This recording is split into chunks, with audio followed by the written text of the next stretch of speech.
இன்னைக்கு ஆளும் கட்சிக்கு எதிர்கட்சிங்க எல்லாம் வந்து பிரிஞ்சு கிடக்கு அப்படின்னு ஒரு மெதப்புல இருக்காங்க.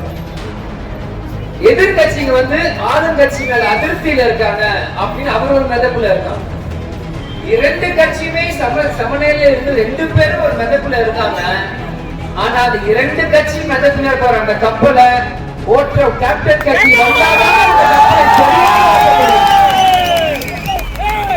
அது திமுகவுக்கும் பொருந்தும் அதிமுகவுக்கும் பொருந்தும். தேமுதிக வந்து பேரம் பேசுறாங்க, அவங்க பணம் பணம்ன்றாங்க. டேய் கொடுத்து கொடுத்து சில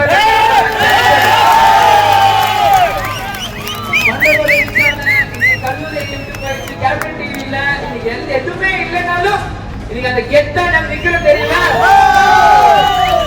கேப்டன் எங்களுக்கு கொடுத்த தைரியம் இன்னும் எங்களுக்குள்ள இருக்கு.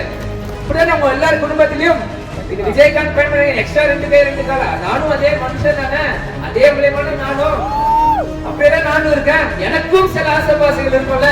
இந்த வயசுல அப்படி போனோம், இந்த வயசுல இப்படி இருக்கட்டும். எங்க அப்பா என்ன 6 வாட்டி சிஎம் இருந்தாரா, எங்க தாத்தா 6 வாட்டி சிஎம் இருந்தாரா, இல்ல தேமுதிக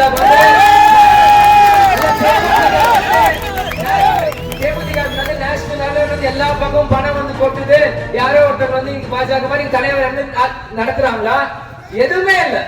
காலேஜ் முடிக்கிற கேப்டன் உடனே சரியில்லை, இன்னைக்கு வரும் கட்சி ஒரு பக்கம்ன்றாங்க, தொண்டர் தம்பி நீங்க வரணும்ன்றாங்க. எதுவுமே எனக்கு தெரியல. கேப்டன் சொல்ல நீ போன்றாரு, எங்க அப்பா சொன்னா கிளம்பி வந்துட்டே இருந்தேன். தொண்டையில் இந்த செகண்ட் வரைக்கும் என் வாழ்க்கையில என்ன பண்ண போறேன், என்ன நடக்கும் எனக்கு எதுவும் தெரியாது. நேற்று ஒரு ஊர்ல இருந்து இன்னைக்கு இங்க இருக்க, நாளைக்கு யாரை கூப்பிட்டு அங்க போவேன், நாளைக்கு ஒரு மக்கள் பிரச்சனை அங்க வருவேன், எனக்கு என்னன்னே தெரியாது.